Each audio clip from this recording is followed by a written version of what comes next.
سابق وزیر اعظم عمران خان صاحب کا اڈیالہ جیل سے ہسپتال کا چکر، اور اس نے سب کو گھما کر رکھ دیا ہے۔ حکومت اس کے بارے میں کسی قسم کی کوئی تصدیق نہیں کر رہی، جیل حکام نے اس کے بارے میں کسی قسم کی کوئی انفارمیشن نہیں دی، عدالت سے کوئی چیز اب تک سامنے نہیں آئی، نہ عمران خان صاحب کی فیملی ابھی تک کچھ بتانے کے قابل ہے۔ ہر طرف ایک خاموشی ہے۔ لگتا ہے کہ آج یا کل اس حوالے سے مزید کوئی تفصیل سامنے آ جائے گی۔ میں نے آپ کو بتایا تھا کہ سب سے پہلے یہ خبر دی تھی اسد اللہ خان صاحب نے، اور اب یہ خبر ڈان اخبار میں بھی چھپی ہے۔ ڈان اخبار میں سینئر رپورٹر ہے اور یہ ہیلتھ رپورٹر ہے، ان کا کام ہی اسپتالوں سے خبریں اکٹھی کرنا ہے۔ ہیلتھ کے حوالے سے جتنی اہم خبریں ہوتی ہیں وہ ساری اکٹھی کرتے ہیں۔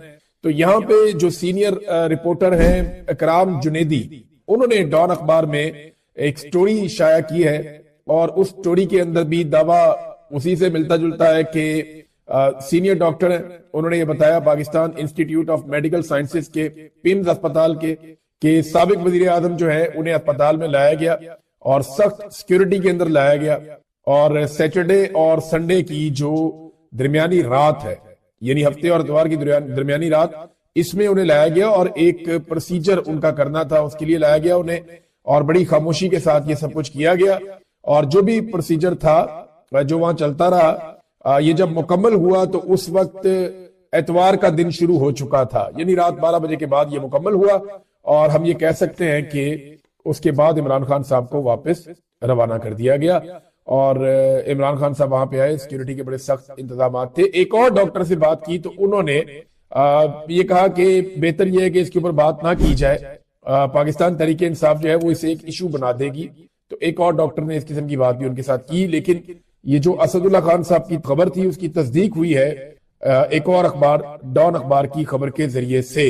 اب عجیب چیز یہ ہے کہ عمران خان صاحب کے خاندان کو آگاہی نہیں کیا گیا، یعنی عمران خان صاحب کو اسپتال شفٹ کیا جاتا ہے میڈیکل کنڈیشن کی وجہ سے، اور وہاں پہ ان کا ایک ٹریٹمنٹ کیا جاتا ہے، اور عمران خان صاحب ایک قیدی ہیں اور ان کی فیملی کو آگاہی نہیں کیا جاتا، انہیں بتایا نہیں جاتا۔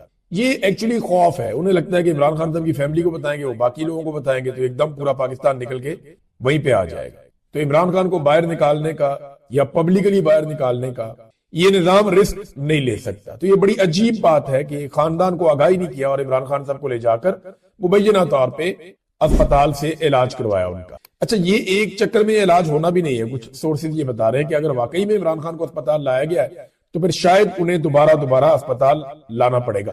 یہ ڈان اخبار کی خبر ہے، باقی اخبارات نے بھی یہ خبر دی نہیں ہے۔ میں ایک خبر آپ کو اور پڑھ کے سنانا چاہتا ہوں، یہ ذرا انصار عباسی کی آپ خبر دیکھیں۔ اچھا، یہ خبر کی جگہ پہ چھپی ہے، اخبار کے اندر سب سے اوپر والی جگہ پہ جنگ اخبار نے اس کو چھاپ دیا، ساتھ انصار عباسی کا فوٹو بھی چپکا دیا۔ اب دیکھیں، نہ کوئی اس کے اندر کوئی خبریت ہے، نہ کوئی آج کا واقعہ ہے کوئی بڑا اہم۔ وہ کہتے ہیں یکے بعد دیگرے کیسز میں سزائیں عمران خان کی رہائی کے لیے کم ہوتے قانونی رستے، سیاسی اور عدالتی ریلیف کے امکانات معدوم۔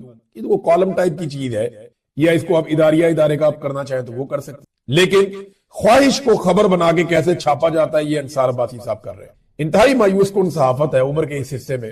اچھی خاصی سٹوریز یہ بریک کیا کرتے تھے پی ایم ایل این جب اپوزیشن میں ہوتی ہے۔ نواز شریف جب بھی اپوزیشن میں جائے گا نا، انصار عباسی صحافی بن جائے گا اور یہ تحقیقاتی صحافی بن جائیں گے، پھر ساری خبریں نواز شریف صاحب اور ان کے ساتھی ان کے ذریعے سے پھر بریک کرواتے ہیں، بتاتے ہیں جناب یہ کریں، وہ کرتے رہتے ہیں۔ یہ انصار عباسی صاحب کی ٹوٹل حقیقت ہے۔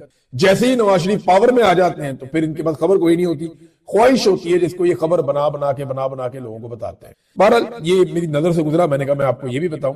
اب پاکستان تحریک انصاف نے عمران خان صاحب کو اسپتال پہنچائے جانے کے حوالے سے جو خبر ہے اس کے اوپر ایک رد عمل بھی ظاہر کیا۔ پاکستان تحریک انصاف کا جو اس پہ رد عمل ہے وہ انفارمیشن ڈپارٹمنٹ تحریک انصاف کا، انہوں نے کہا جی کہ پاکستان تحریک انصاف کے چیئرمین بیرسٹر گور نے سوشل میڈیا اور بعض میڈیا پلیٹ فارم پر گردش کرنے والی اس خبر کو سختی سے مسترد کر دیا، جس میں دعویٰ کیا گیا عمران خان سے ملاقات کی پیشکش کو انہوں نے کسی شرط کے ساتھ رد کیا۔ انہوں نے کہا کہ نہ تو حکومت یا جیل انتظامیہ کی جانب سے ایسی کوئی پیشکش کی گئی اور نہ ہی ملاقات سے متعلق کسی شرط کا سوال پیدا ہوتا ہے۔ عمران خان سے ملاقات جیسے حساس معاملات پر بغیر تصدیق خبریں پھیلانا نہایت غیر ذمہ دارانہ عمل ہے، اور ساتھ ہی انہوں نے عمران خان صاحب سے متعلق یا ان کی ملاقاتوں سے متعلق جو بھی خبر آتی ہے اس کی رپورٹنگ سے قبل انہوں نے کہا جی کہ ہم سے آپ رابطہ ضرور کیا کریں۔ شوکت خانم اسپتال کی جانب سے پہلی مرتبہ عمران خان صاحب کے حوالے سے باضابطہ ایک تشویش کا اظہار کیا گیا اور ان کی جانب سے ایک سٹیٹمنٹ جاری کیا گیا۔ ایک اہم پیغام ہے شوکت خانم اسپتال کی جانب سے۔